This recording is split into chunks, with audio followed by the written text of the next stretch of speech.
Hello everyone, I am Dr. Aditya Sharma and I have secured All India Rank 70 in UPSC CSE 2022 and this was my first attempt. So in the last lecture we discussed कि essay को कैसे हमने approach करना है, कैसे हमने उसको intro body conclusion format में लिखना है, examples कहाँ से लेके आने हैं and so on. So like promised, next session है जिसके अंदर I will be discussing the 2022 paper कि उसके अंदर मैंने कौन सा topic choose किया, क्यों किया, उसकी introduction कैसे की है ना and so on. So let's start off by discussing the 2022 paper. So this was the question paper जिसका ये है section A. So as you can see जो section A है हमारा है ना, मैं एक बार आपको दिखाता हूँ.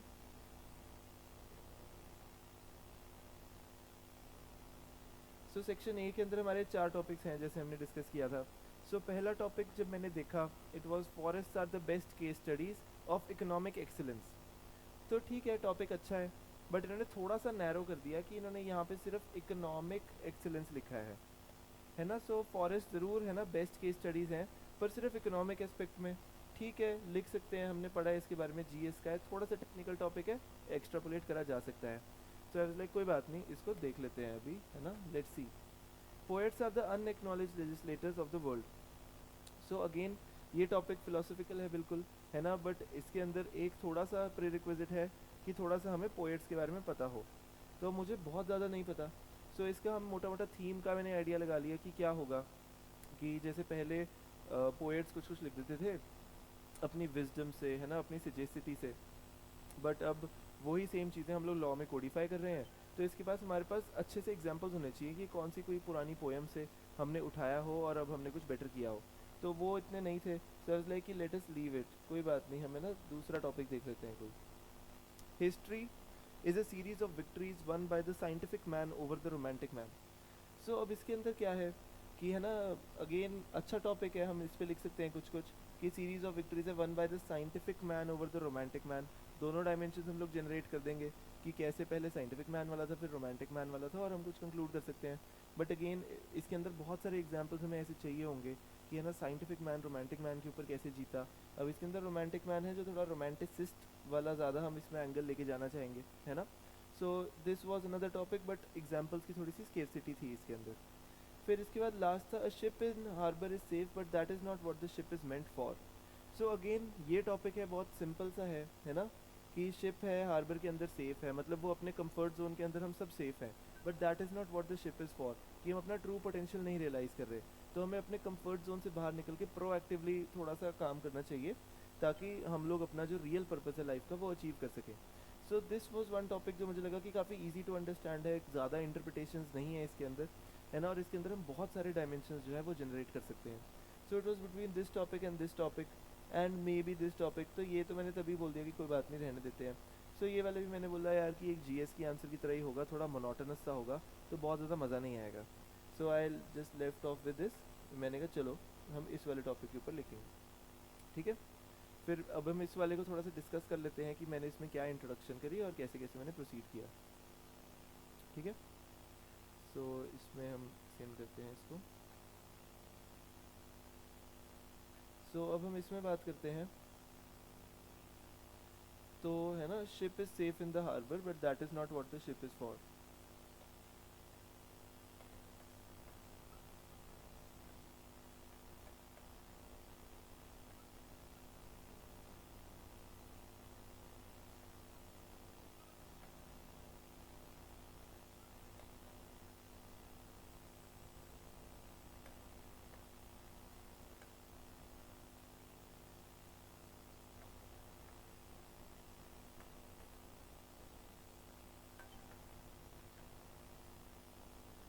ठीक है.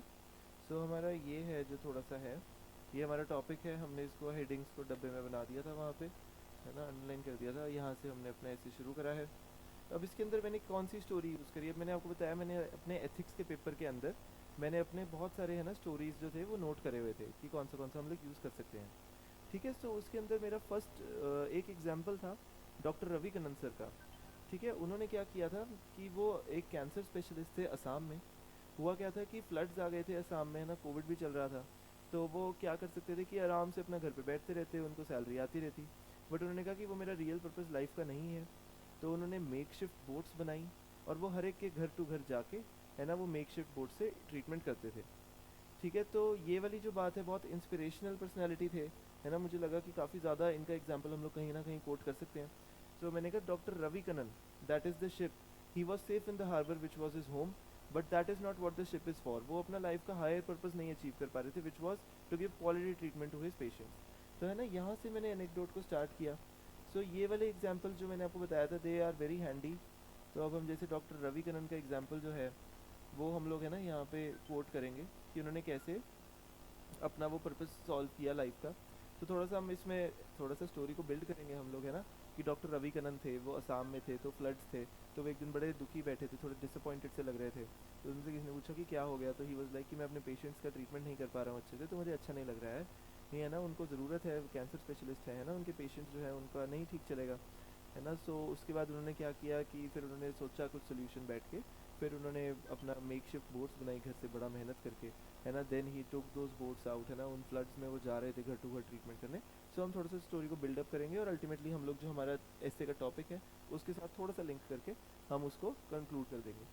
सो अगर है ना, तो अगर मैं बताऊँ आपको कि ये मेरा पेज है एस्से का। सो यहाँ पे एस्से का टॉपिक आ गया है, हेडिंग, और यहाँ से फिर मेरा एस्से अब डेवलप हो रहा है। सो यहाँ तक जो है मैंने अपनी स्टोरी ख़त्म कर दी थी इन 1.25 पेजेस। तो है ना, ये बहुत ज़्यादा नेसेसरी है कि हम इतने में ही रखें ना, हमने बहुत ज़्यादा लंबी लिखनी है ना बहुत ज़्यादा छोटी इंट्रोडक्शन लिखनी है, एक एवरेज सा अमाउंट हमने लिखना है। ठीक है, क्योंकि स्टोरी जो है उसका इम्पैक्ट तभी आएगा जब थोड़ी सी आप बिल्ड करोगे, और that story should be relevant to your topic. इसके अंदर और भी बहुत एग्जाम्पल्स आ सकते थे, बट मुझे पर्सनली लगा कि ये वाला ज़्यादा थोड़ा सा सूटेबल है इसमें। ठीक है, इसके बाद हमारा नेक्स्ट था कि अब हम लोग बॉडी के ऊपर आते हैं, है ना। सो बॉडी के अंदर भी जैसे मैंने आपको बताया था कि जैसे हमारा पेस्ट जेम एच अप्रोच थी। अगर इन केस आपने लास्ट वीडियो नहीं देखा है तो एक बार प्लीज़ उसको देख के देखना ये, बट मैं एक बार छोटा सा समझा देता हूँ कि पेस्ट जेम एच अप्रोच क्या था हमारा। Political, economic, social, technological, geographical, environmental, moral slash ethical, और हमारा हिस्टोरिकल। सो मैंने बताया था कि मैं स्टार्ट हमेशा हिस्टोरिकल से ट्राई करता था। तो सबसे पहले मैंने यहाँ पे गांधी जी के एग्जाम्पल से स्टार्ट किया कि मैंने देखा कि history is complete with replete with examples जो है ना, ये बहुत ज़्यादा दर्शाते हैं हमारे ऐसे के टॉपिक को। जैसे गांधी जी थे, वो साउथ अफ्रीका में थे, तो उनका बूमिंग प्रैक्टिस चल रहा था, अच्छे खासे लॉयर थे वो, उस टाइम पे तो बहुत कम होते थे, बट उन्होंने फिर भी कहा कि नहीं, मुझे अपार्थीड के अगेंस्ट है ना फाइट करना है, मुझे उससे रिलेटेड काम करना है। सो उन्होंने वो स्पेशली काम किया। सो वहाँ पे मैंने बताया कि गांधी जी बस सेफ़ इन द हार्बर, जो उनका घर था वहाँ पे आराम से, बट उनको पता था कि मेरी लाइफ का पर्पस जो है वो थोड़ा हायर है। एट द सेम टाइम जब वो इंडिया में भी आए तो अगेन वो लॉयर थे, इंडिया में तो वैसे भी बहुत कमी थी अच्छे लॉयर्स की, तो वो अच्छे से काम कर सकते थे या कांग्रेस में कोई कुछ पोजीशन एक्सेप्ट कर सकते थे। बट फिर भी उन्होंने पूरे इंडिया में घूमा, सबकी ग्रीवेंसेस सुनी, है ना, हमारे सारे मूवमेंट्स लीड किए और अल्टीमेटली हमें इंडिपेंडेंस दिलाई। तो this was one point. Another example थोड़ा सा और एंशियंट हिस्ट्री में चले जाएं हम, तो वो था मिडीवल हिस्ट्री में कि जो हमारे हुमायूं है ना। सो वो उनका क्या हुआ कि वो हार गए शेरशाह सूरी से, है ना, उनको बाहर जाना पड़ गया। सो वो शाह तहमस्प के साथ बैठे थे ईरान में, तो उनका ठीक चल रहा था, उनको वहाँ पे सारी फैसिलिटीज़ मिल रही थी, उनको है ना ग्रीट किया जा रहा था, सब कुछ अच्छा चल रहा था। बट उनको लगा कि यार मेरा हायर पर्पज़ ये नहीं है, मुझे है कि मेरे को लोगों की सर्व करना है ना, मेरे को अपना किंगडम संभालना है। सो वो उसके लिए उन्होंने वापस से अपना सारा कुछ रिसोर्सेज इकट्ठे करे, he came back, he fought, he won, and he got back his kingdom. So है ना, ये वाला सेकेंड एग्जाम्पल हिस्ट्री में हमारा चल रहा है। सो ऐसे ऐसे करके हम लोग धीरे धीरे करके सारे डोमेन्स में एग्जाम्पल्स को बिल्ड करना मैंने स्टार्ट किया था, है ना। कि जैसे मैं बताऊं, इसमें आप बोलो कि इन्वायरमेंटल में इसके अंदर क्या बन सकता है, बिल्कुल बन सकता है। हमने बात करी थी पिछले लेक्चर में, इंडिविजुअल, सोसाइटल या नेशनल। तो ये तीन पर्सपेक्टिव है जो सोचने में हमें थोड़ा सा इम्प्रूवमेंट देते हैं। सो मैंने इसको नेशनल स्लैश इंटरनेशनल वाले डोमेन में इन्वायरमेंट को लिंक किया कि इंडिया है जैसे, है ना। सो उन्होंने हमने अभी इंडिया ने जैसे पंच अमृत निकाला है ना, COP26 में, कि हम लोग नेट ज़ीरो हो जाएंगे 2070 तक और अपना पोल्यूशन वगैरह कम करके ग्रीन एनर्जी की तरफ बढ़ेंगे। सो इंडिया ने ऐसा क्यों कहा? इंडिया तो एक डेवलपिंग कंट्री है ना ऑन पेपर, और हम लोग इजीली कह सकते हैं कि जो डेवलप्ड कंट्रीज़ हैं पहले वो अपना जो है मैटर वो रिजॉल्व करें, वो पहले पेमेंट करें पूरी जो भी है, और उसके बाद डेवलपिंग कंट्रीज जो हैं they should take the initiative. Countries like even China जो इतना ज़्यादा रिसोर्सेज हैं, दे आर सेइंग हम पहले पीक पे जाएंगे and then we will come back, है ना। सो नेट ज़ीरो तब लेके आएंगे। सो इंडिया ने तो कहा वी आर ट्राइंग कि अभी से ही हम नेट ज़ीरो जो है वो करना शुरू कर दें। सो हमने ये क्यों किया? क्योंकि we are safe in the harbour, की बहाना है, सेफ इन द एक्सक्यूज़ कि हम डेवलपिंग कंट्री है, but that is not what we are there for. हम लोग एक ग्लोबल सॉफ्ट पावर है, हम लोग ग्लोबल साउथ की आवाज़ है ना। सो ये हमारा भी मॉरल रिस्पॉन्सिबिलिटी बनता है, इसलिए हम लोगों ने ये काम किया कि है ना हम लोग चाहे सेफली बैठे हैं बट हमने ये नहीं करना है, क्योंकि हमारा पर्पज़ जो है कुछ ब्रॉडर है, पूरे ह्यूमन काइंड के लिए है।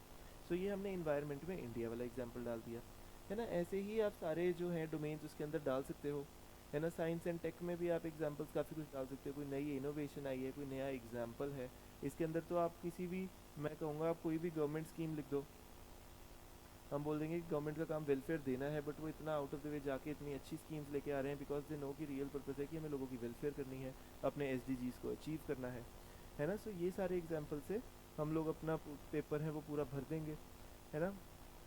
अब जैसे पॉलिटिकल क्या है, हम लोग ना जाएं वोट देने, है ना। हम लोग बोलेंगे कोई नहीं यार, घर पे बैठते हैं, बाहर क्यों जाना है इलेक्शन वाले दिन।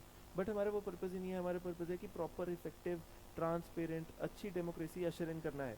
तो अगर हम लोग ही वोट नहीं दे रहे हैं तो इसके अंदर हम लोग डाल सकते हैं किसी भी सर्वे का स्टैटिस्टिक्स कि भाई वोटर टर्नआउट तो 60% ही आया था रिसेंट चलाने इलेक्शंस में, ठीक है। सो हम लोग बोलेंगे कि ये पर्पज़ नहीं है हमारा, हमारा पर्पज़ है कि सबके लिए अच्छी डेमोक्रेसी अशर इन होए, ताकि इन्फॉर्म डिसीजंस लिए जाएँ, है ना। ये जो हमारा है क्रिमिनलाइजेशन ऑफ पॉलिटिक्स, ये सब चीज़ें अल्टीमेटली इससे एंड हो सकती हैं, तो है ना, बिकॉज वो हमारा हायर पर्पज़ होगा इसमें इंडिविजुअल लेवल पे, ठीक है। तो हम लोग ऐसे ऐसे करके सारा कुछ हम लोग बिल्ड कर सकते हैं। इसके अंदर आप कॉन्स्टिट्यूशनल बॉडीज़ भी डाल सकते हो कि स्पीकर वगैरह हैं वो अपने उसमें कर सकते हैं कि ऐसा ऐसा करते हैं, बट उनका रियल पर्पज़ है कि इफेक्टिव फंक्शनिंग होनी चाहिए असेंबली वगैरह की, है ना। वो सब आप इसके अंदर डाल सकते हो।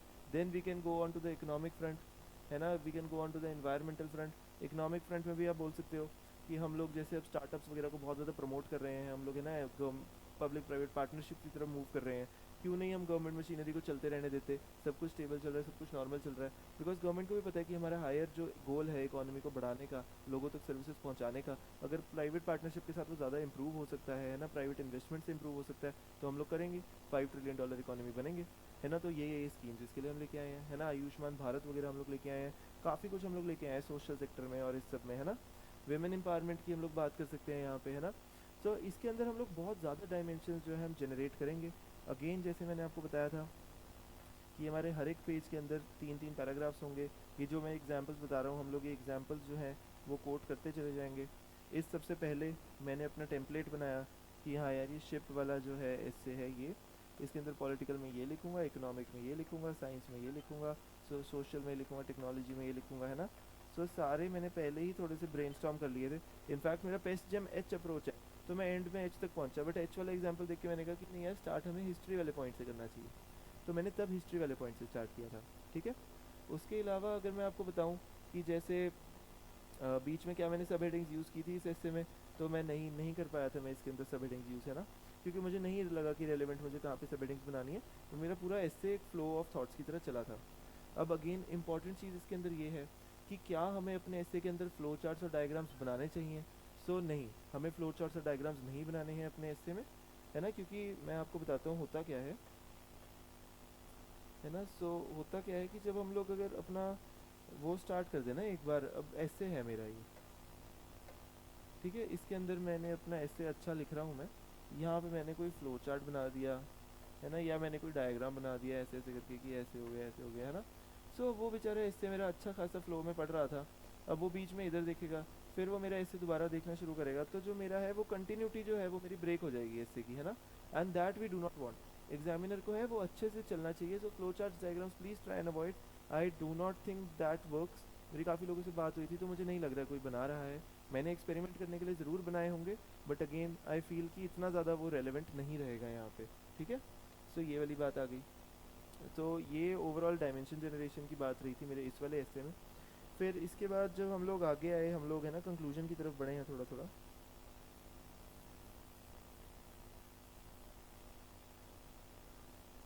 कंक्लूजन में भी हम लोग बहुत सारे जो एग्जांपल्स हैं वो लेके आएंगे कि है ना, सारे जो नई स्कीम्स वगैरह हैं उनकी भी बात करेंगे। बट अल्टीमेटली हम लोग क्या करेंगे कि जैसे अब मेरा ये कंक्लूजन वाला पेज आ गया है, ठीक है, यहाँ तक मेरा ऐसे ठीक ठाक चल रहा है। आई नो दैट माई ऐसे इन द लास्ट लेग्स, तो यहाँ पे आके मैं थोड़ा सा उसको ख़त्म करने वाली टोन में आ जाऊँगा। फिर इसके बाद जब हम लोग कंक्लूजन कर रहे हैं ना, यहाँ से हम लोग स्टार्ट करेंगे कि अपना ऐसे थोड़ा सा समराइज़ कर देंगे कि कैसे हमने बताया कि शिप जो है वो हार्बर के अंदर सेफ़ है। उसके अंदर हमने ये कुछ कुछ डायमेंशंस की जो बात करी थी वो बताएंगे इस स्फीयर में। अब यहाँ पे हम लोग जो है नेशनल लेवल को ज़्यादा फोकस देंगे कि इंडिया जो है उसके लिए ये टॉपिक क्यों रेलिवेंट था, ठीक है। फिर यहाँ पे अब हम लोग, जैसे मैंने बोला था, हम लोग जो स्टार्टिंग का एनेक्डोट है उसको अपने एंड वाले कंक्लूजन से लिंक करेंगे. फिर we should follow the example of doctor Ravi, of Padma Shri doctor Ravi Kannan. अब ऐसा है कि मैंने जब ऐसे अपना स्टार्ट किया है ना, तो फिर तब मैंने नहीं बताया कि उनको पद्मश्री मिला है. बट जब मैंने ऐसे कंक्लूड करा है तो मैंने इनहेरेंटली उनको बता दिया कि इनको पद्मश्री मिला है, विदाउट सेइंग कि इस काम के लिए इनको पद्मश्री भी मिला है. तो ये वाली बात नहीं होती. ये होती है कि जो है ना, बिना बताए बात बताने वाली जो आर्ट है वो हमने करनी है जहाँ तक पॉसिबल है. कि we should follow the example of Padma Shri doctor Ravi Kannan, जिससे कि हम लोग ये वाली बात करें कि ship is safe in the harbour but that is not what the ship is for. अब इसके अंदर एक चीज़ और होती है कि जैसे 3 पैराग्राफ्स है ना, तो हम हर पैराग्राफ के एंड में तो नहीं अपने टॉपिक के साथ लिंक कर सकते उसको. ये ना पॉलिटिकल डोमेन में ये है, इकोनॉमिक डोमेन में ये है, सोशल में ये है.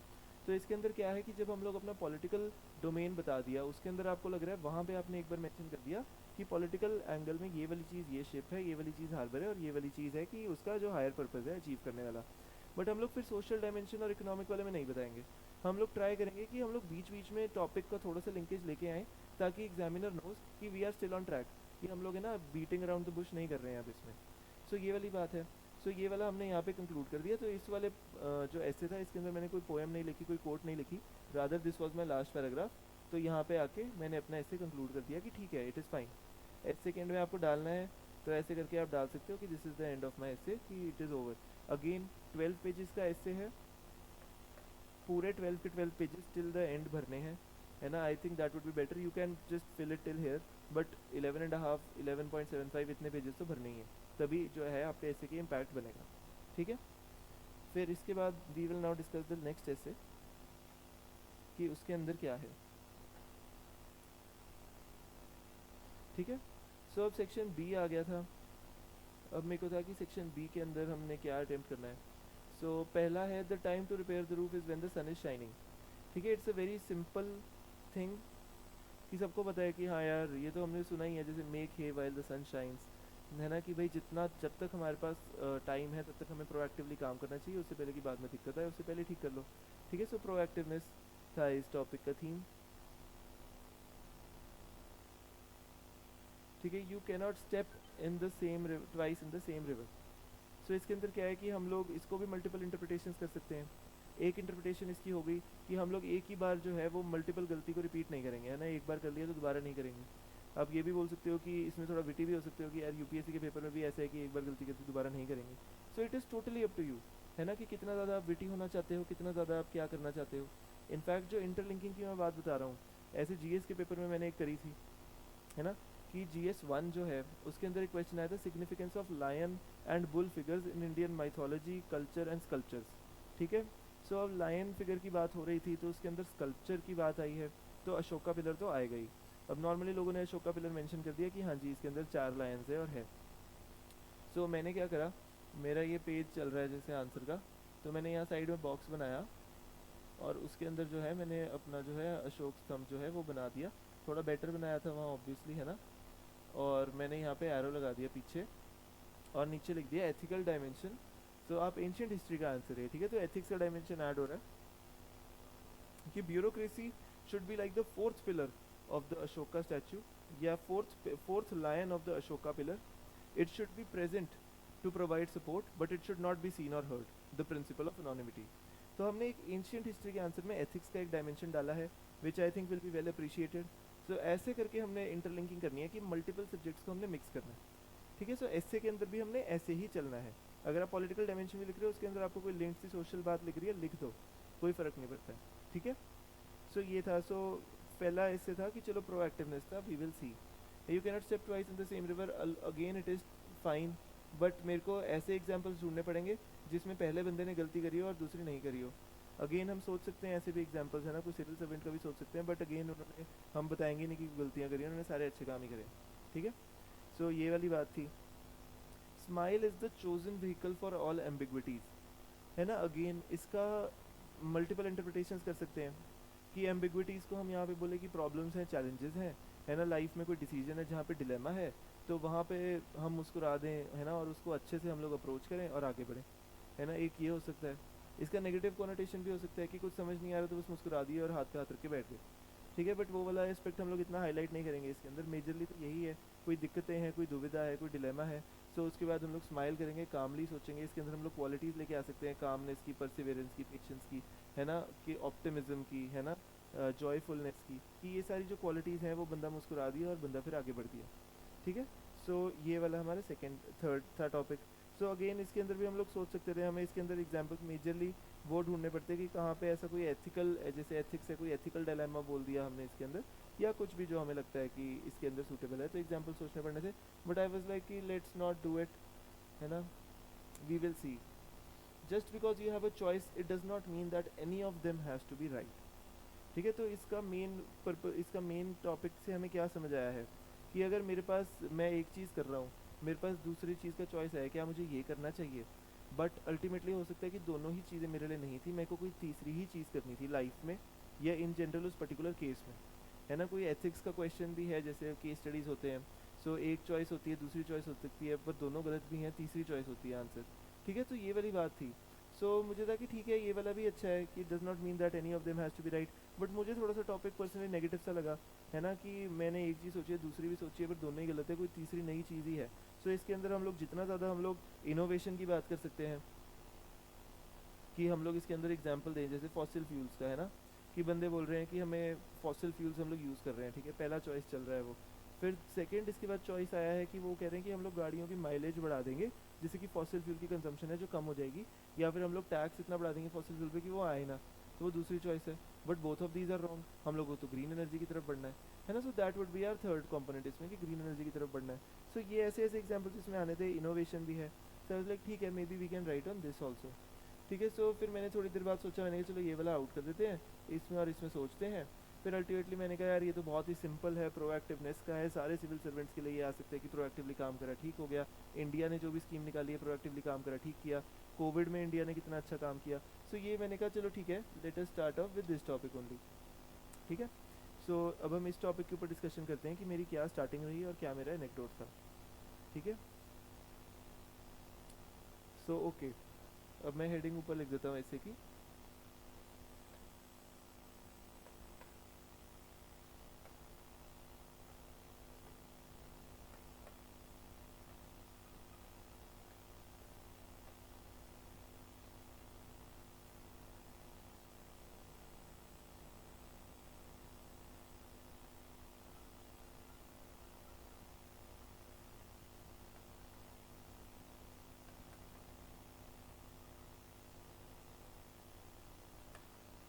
अब मैं आपको पिछले लेक्चर में बता रहा था कि कैसे हमारी कुछ चीज़ें होती हैं जो करंट अफेयर्स लिंक्ड होती हैं, है ना। तो उनको हम लोग कैसे अपनी स्टार्टिंग की स्टोरी के अंदर हम थोड़ा सा उसको इनकलकेट कर सकते हैं कि वो बेटर आए। ठीक है। सो इसके अंदर हमने हेडिंग वुडिंग लिख दी। तो अब इसके अंदर सबसे पहले है कि उस टाइम पे एक करंट अफेयर में पढ़ के गया था उस दिन, जो मैंने छोटे से एग्जाम्पल्स की लिस्ट बनाई थी। उसके अंदर था एक माई विलेज माई फॉरेस्ट स्कीम थी फाजिल्का में, जहाँ पे वो ट्रीज़ उगा रहे थे मियावाकी मेथड से। मैंने कहा चलो ठीक है। जब हम एग्ज़ाम लिख रहे थे सितंबर में, उस टाइम पाकिस्तान में फ्लड्स आए हुए थे, तो बहुत बुरा सीन था। तो रोज़ न्यूज़पेपर में आ रहा था पाकिस्तान फ्लड्स में ये हुआ, ये हुआ, ये हुआ। तो मुझे इसलिए वो वाला एग्जाम्पल मेरे दिमाग में काफ़ी ज़्यादा प्रोमिनेंटली चल रहा था। तो मैंने कहा चलो let's try and fuse both of these, क्योंकि जो माई विलेज माई फॉरेस्ट स्कीम है वो है फाजिल्का में। ठीक है। तो मैंने क्या कहा कि एग्जाम्पल मैंने स्टार्ट किया कि सुरेंद्र है एक फार्मर, ठीक है, जिसको आज वो सुबह न्यूज़पेपर पढ़ रहा था, सो उसको रेडियो भी सुन रहा था, तो उसको काफ़ी चिंता सी हुई। हुआ ऐसा कि पाकिस्तान में इतने ज़्यादा फ्लड्स आ रहे हैं, तो फ्लड्स इतने ज़्यादा हैं, तो फाजिल्का में रहता है वो। तो फाजिल्का जो है बिल्कुल बॉर्डर है पाकिस्तान के साथ। ना ही इस बरेड की पानी जो है वो पाकिस्तान से जो है परकुलेट करके फाजिल्का में आ जाएगा, उसकी क्रॉप्स जो है वो ख़राब हो जाएंगी। ठीक है। सो ये था उसको चिंता। तो उसने अपने सारे फार्मर भाइयों के साथ ये बात डिस्कस करी कि यार ऐसे ऐसे लग रहा है। उन्होंने जाके, है ना, एक प्रेशर ग्रुप सा डेवलप किया, उन्होंने जाके लोकल एडमिनिस्ट्रेशन से बात करी। The local administration was very empathetic to their demands. उन्होंने कहा कि यार बिल्कुल सही बात है, इससे काफ़ी नुकसान हो जाएगा, let's do something. So they came out with a scheme which is my village my forest scheme, जहाँ पे they are now growing trees by the Miyawaki method in the Fazilka district. So now उन्होंने, क्योंकि पहले ही proactively पेड़ उगा लिए हैं, border बना लिया है, सो उससे क्या होगा कि जो पानी है वो पाकिस्तान से परकुलेट नहीं करेगा। And now Surendra is happy कि जो उसकी इनकम है that would be secured. So time to repair the roof था, मतलब कि जितना टाइम था अपना जो बॉर्डर को सशक्त करने का पेड़ों के थ्रू, पानी ना आए, सो उन्होंने किया when the sun was shining, कि फ्लड्स अभी तक इंडिया में नहीं पहुंचे थे। सो नाउ रिमेंबर कि ये फिक्शनल चीज़ है, ऐसा नहीं हुआ था, सुरेंद्र नाम का कोई बंदा नहीं था, but this scheme is real, my village my forest scheme, and the Pakistan in floods जो आए थे दैट इज़ रियल।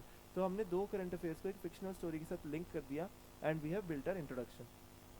ठीक है, सो ये वाली अगेन इंट्रोडक्शन जो थी वो गई थी यहाँ से लेके यहाँ तक। ठीक है, सो अगेन इसके अंदर हमने स्टार्टिंग में जो पेस्ट जेम एच अप्रोच है उससे जो है हम लोगों ने अपना बिल्डअप किया पूरे लेक्चर का, अपने एस्से का, कि भाई कैसे कैसे हमने करना है। फिर उसके बाद मैंने सबसे पहला एग्जाम्पल दिया था यहाँ पे कोविड पैंडमिक का, कि हुआ ऐसा कि इंडिया का जो फर्स्ट वेव था उसकी परफॉर्मेंस उतनी ज़्यादा मज़ेदार नहीं रही, अच्छी थी बाकी कंट्रीज़ के कंपैरिजन में, बट इंडिया की as compare to the second wave, है ना।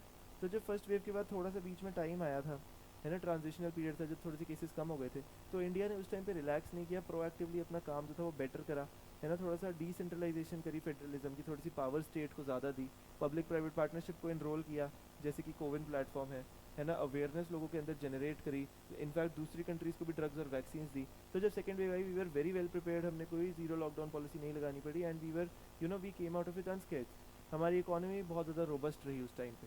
सो सबसे पहले मैंने कोविड के एग्जाम्पल से स्टार्ट किया था यहाँ पे अपना इससे। ठीक है, उसके बाद धीरे धीरे हम लोगों ने आगे आगे बिल्ड किया।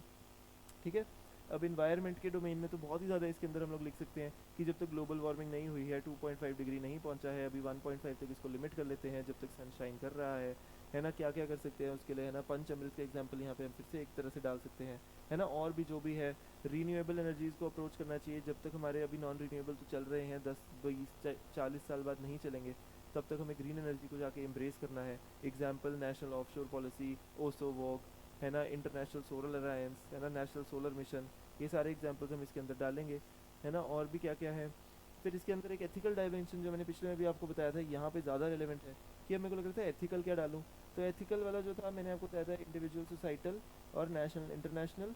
इंडिविजुअल लेवल वाला मैंने इसके अंदर यूज़ किया कि हमें अपने अंदर का जो मॉरल कंपस है उसको राइट कर लेना चाहिए, क्योंकि जब तक एथिक्स का जो सन है वो शाइन कर रहा है तब तक हमें प्रोएक्टिवली काम करना चाहिए कि कल को जो डार्कनेस ऑफ कलयुग है, जो अनएथिकल डार्कनेस ऑफ कलयुग है, वो ना आ जाए। तो उसके लिए इंडिविजुअल लेवल पे हमें अपना इनर मॉरल कंपस राइट करना है। सो ये वाला एथिकल डायमेंशन इसके अंदर आ गया था, है ना। सो इसके अंदर there are so many different examples. Economic domain में आप लोग डाल सकते हो बैंक क्राइसिस जो होते रहते हैं, लेहमान ब्रदर्स क्राइसिस आया था, तो जैसे सिलिकॉन वैली बैंक क्राइसिस का आप एग्जाम्पल आज की डेट में डाल सकते हो, कि जैसे जो इंडिया है ना, जो इकोनॉमिक क्राइसिस जो है वो यूएसए के अंदर बहुत आ रहे हैं और इंडिया के अंदर अभी तक उतने नहीं आए हैं। सो इंडिया शुड बी प्रोएक्टिव, है ना, हमें अपने एमएसएमईज को जो है रोबस्ट करना चाहिए, स्टार्टअप सिस्टम को जो है उसको स्ट्रॉन्ग करना चाहिए, और एट द सेम टाइम हमारा जो ओवरऑल बैंक का सिस्टम है, कि जैसे हमने सीआरआर एसएलआर वगैरह अच्छे रखे हुए हैं, हमारे जो ओवरऑल रिजर्व रेशियोज़ हैं वो काफ़ी ज़्यादा स्ट्रॉन्ग है, जिस वजह से हम लोगों को ज़्यादा वो करना नहीं पड़ रहा है, दिक्कत नहीं आ रही है। सो ये वाला हम लोग एग्जांपल अब आज की डेट में यहाँ पे इकोनॉमिक वाले में भी डालेंगे। हम ये भी बोल सकते हैं कि जब तक हमारा जो है ट्रेड डेफिसिट बहुत ज़्यादा नहीं बढ़ रहा है, अभी हमारा फोरेक्स भी काफ़ी अच्छा ज़्यादा है, तो इसलिए हमें क्या करना चाहिए कि इस टाइम पे हमें अपना आत्मनिर्भर भारत जैसी स्कीम इंडिया ने डाली है, एग्जाम्पल करके डाल देंगे, तो हमें तब तक उसके अंदर काम करना चाहिए ताकि हम लोग सेल्फ रिलायंट हो जाए और कल को हमें कोई दिक्कत ना आए। ठीक है, सो ये वाली हम लोग बात करेंगे। इसके अंदर हर एक डायमेंशन के अंदर हम बहुत इजीली कुछ ना कुछ बना सकते हैं। इसके अंदर हम लोग इंडियन ओशन रीजन के में भी डालेंगे, कि जब तक चाइना जो है बहुत ज़्यादा इनरोड्स नहीं बना लेता है, जैसे BRI टाइप्स या इंडियन ओशन रीजन में, so India should make the existing organisation stronger, जैसे कि इंडियन ओशन रीजनल एसोसिएशन है, इंडियन ओशन नेवल सिम्पोजियम है ना, हमारा जो है क्वाड है। तो हमें इन सब के साथ पार्टनरशिप करके इंडियन ओशन के अंदर अपनी प्रेजेंस स्ट्रॉन्ग कर लेनी चाहिए, अपनी नेवी वगैरह, कि जब तक चाइनीज़ थ्रेट जो है वो पूरा प्रॉपरली ना आ जाए उससे पहले हम लोग रेडी रहें, है ना। सो हर चीज़ जो है हमें यहाँ पे प्रोएक्टिवली कहनी है। इसके अंदर बहुत सारे और एग्जांपल्स आ सकते हैं, है ना। सो हम लोग वो सारे सिविल सर्वेंट्स के एग्जांपल भी यहाँ पे यूज़ करेंगे। ठीक है, जैसे ship is safe in the harbour but that is not what the ship is for, blast ऐसे था, उसके अंदर आप ये भी एग्जांपल डाल सकते हो IAS आर्मस्ट्रांग पामेसर का, है ना, क्योंकि उन्होंने मणिपुर में एक 100 किलोमीटर लॉन्ग रोड थी, उन्होंने गवर्नमेंट से अपील की थी, वो फंड्स नहीं रिलीज़ हो पा रहे थे टाइम से ड्यू टू सम रीज़न, तो उनको लगा लोगों को बहुत दिक्कत आ रही है, उन्होंने अपने पर्सनल खर्चे से प्लस क्राउड फंडिंग के थ्रू पैसे इकट्ठे करके वो रोड बिल्ड करवाई, है ना, because he was safe in the harbour, वो लगे हुए हैं DM, वो आराम से अपना बैठ सकते हैं कि गवर्नमेंट आएगा फंड देगा तब बनाएंगे, but that is not what he was there for, he was for serving the people. तो हम लोग यहाँ पे मल्टीपल एग्जांपल्स हर जगह यूज़ कर सकते हैं, इनफैक्ट इस ऐसे के अंदर भी। ठीक है, सो इंट्रोडक्शन मैंने आपको बता दी, करंट अफेयर लिंक्ड हमारा एक बेसलाइन बना हुआ था, बॉडी के अंदर मैंने बताया कैसे हमने डायमेंशन जनरेट करने हैं, है ना, कैसे उसके अंदर हमने एग्जांपल्स लिखने हैं। ठीक है, सो ये वाली बात थी इसके अंदर। फिर हमारा थर्ड कंपोनेंट था इसके अंदर कंक्लूजन का।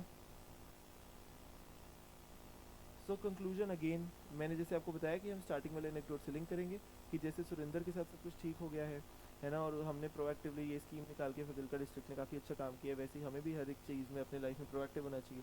इसके अंदर थोड़ा सा फिलोसफिकल में भी आप जा सकते हो कि है ना, time to repair the roof is when the sun is shining, कि जब तक आपके पास टाइम है, या आप बोल दो जब तक यूपीएससी के अटैम्प्ट है तब तक अच्छे से हम लोग काम करें, जब तक टाइम है हमें वो लोग काम करना चाहिए, वरना बाद में हमें रिग्रेट होता है उस चीज़ का, है ना। सो ये वाली बात है। सो कंक्लूजन में अगेन वी विल लिंक ये वाला जो हमारा स्टार्टिंग एनेक्डोट था, एंड देन उसके बाद मैंने जैसे आपको बताया कि इस वाले एस्से के अंदर मेरे पास थोड़ा सा टाइम बच गया था, so I wrote a 4 line poem, है ना। सो मैं जैसे आपको एक टेम्पलेट पोएम का एग्जांपल दे देता हूँ, ठीक है।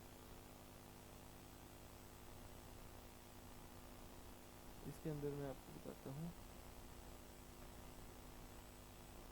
अ sunless dawn or a sun so bright,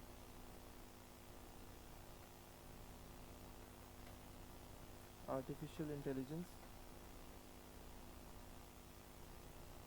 wrong or right, ठीक है।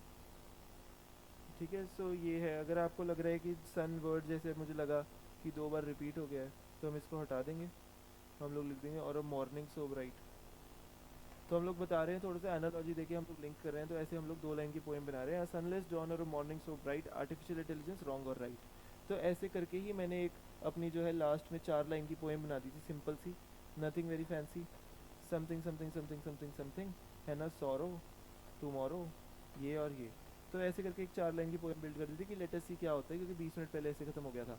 सो अगेन क्योंकि मेरा इससे क्यों इतने फ्लो में और अच्छे से चल पा रहा था, क्योंकि ब्रेन स्टॉर्मिंग स्टार्टिंग में ही कर ली थी पहले 10-15 मिनट लगा के अच्छे से, है ना, और एंड में भी कॉन्फिडेंस से काम चल रहा था। पहला ऐसे क्योंकि टाइम से खत्म हो गया था 1:30 में, सेकंड ऐसे तक थोड़ा सा स्पीड भी बन जाती है, थोड़ा सा ब्रेन स्टॉर्मिंग इंप्रूव हो जाती है, तो इसलिए सेकंड ऐसे थोड़ा सा ज़्यादा जल्दी भी हो जाता है, ठीक है। और हम लोग ये नहीं करेंगे कि ऐसे की स्टार्टिंग में भाई बहुत ही ज़्यादा सुंदर सुंदर लिख रहे हैं, बहुत ज़्यादा 10-10 मिनट लगा के एक पेज लिख रहे हैं, वो फिर मुश्किल हो जाएगी, ठीक है। हमें स्टार्टिंग में ही तेज़ थोड़ा सा एक एवरेज कांस्टेंट स्पीड बनानी पड़ेगी, क्योंकि ये पेपर मैराथन है, स्प्रिंट नहीं है। तो हम लोग इजी इजी करेंगे, बट हम लोग एट द सेम टाइम बहुत ज़्यादा स्लो नहीं करेंगे कि एंड में हमारा सेकंड ऐसे ख़राब हो जाए, क्योंकि इसके अंदर बहुत टाइम है। जैसे मैंने आपको बताया, ऐसे के अंदर सिर्फ 24 पेजेस हैं, जीएस के अंदर 50/51 है एथिक्स में, तो ये वर्चुअली हाफ से भी थोड़ा सा कम ही है पेपर। तो इसलिए अगर हम लोग हाफ से भी कम है तो इसको तो लॉजिकली 1:30 में भी करा जा सकता है, बट हम तो फिर भी 10-10 मिनट ब्रेन कर रहे हैं, सिर्फ 20 मिनट्स, मान लो 30 मिनट्स भी ब्रेन करी, फिर भी हमारे पास 2.5 आवर्स हैं, so we can easily write this, ठीक है। सो इसलिए हम लोग अच्छे से ऐसे लिखेंगे। सो ये मेरा सेकंड वाला ऐसे था, है ना। सो इसके बाद जो अपकमिंग हमारा नेक्स्ट लेक्चर होगा, उसके अंदर हम अपना कोई मॉडल डे से मैं अपना डिस्कस करूँगा आपके साथ कि मैंने कैसे उसमें प्रोसीड किया, कैसे मैंने लिखा है। सो ओवरऑल है ना, ये था इंट्रो, बॉडी और कंक्लूजन का फॉर्मेट। प्लीज़ आप जो है पिछला वीडियो भी देख लेना इससे पहले, अगर आपको लगता है कि आपको अभी भी कुछ कॉन्सेप्ट में क्लैरिटी नहीं है, ठीक है। So thank you so much everyone and all the best.